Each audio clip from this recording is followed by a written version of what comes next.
हनुमान जी ने जब अशोक वाटिका में प्रवेश किया तो देखा कि वहां बहुत से राक्षसों का पहरा है।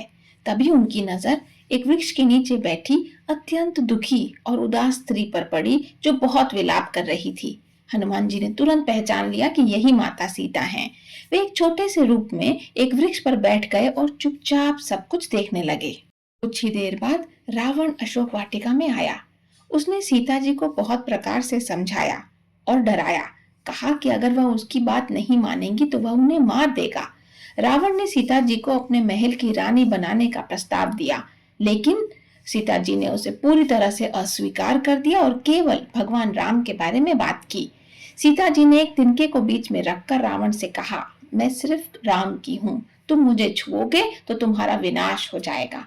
रावण बहुत क्रोधित हुआ और उसने सीता जी को 2 महीने का समय दिया, यह कहते हुए कि वह अगर उसकी बात नहीं मानेंगी तो वह उन्हें मृत्यु दंड दे देगा।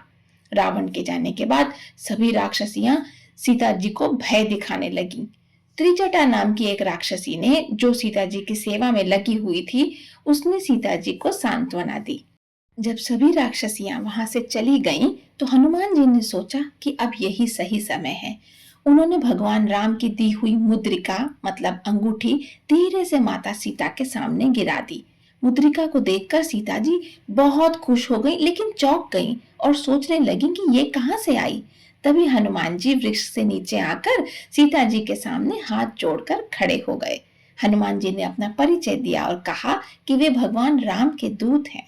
उन्होंने सीता जी को सारी कहानी सुनाई और बताया कि राम जी उन्हें खोजने में लगे हुए हैं।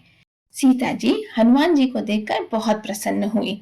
हनुमान जी ने सीता जी को भगवान राम का संदेश दिया और उनसे कहा कि वे उन्हें इसी क्षण अपने साथ श्री राम के पास ले जा सकते हैं। लेकिन माता सीता ने हनुमान जी को समझाया कि रावण ने उनका हरण करके रघुकुल का अपमान किया है, इसलिए लंका से उन्हें मुक्त कराना और रावण को दंड देना ये श्री राम जी का कर्तव्य है। इसके बाद उन्होंने हनुमान जी को आशीर्वाद दिया। कहा, हे पुत्र, तुम अजर अमर रहो और गुणों की खान बनो। श्री रघुनाथ जी तुम पर बहुत कृपा करें, प्रभु कृपा करें। ऐसा सुनते ही हनुमान जी पूर्ण प्रेम से मग्न हो गए।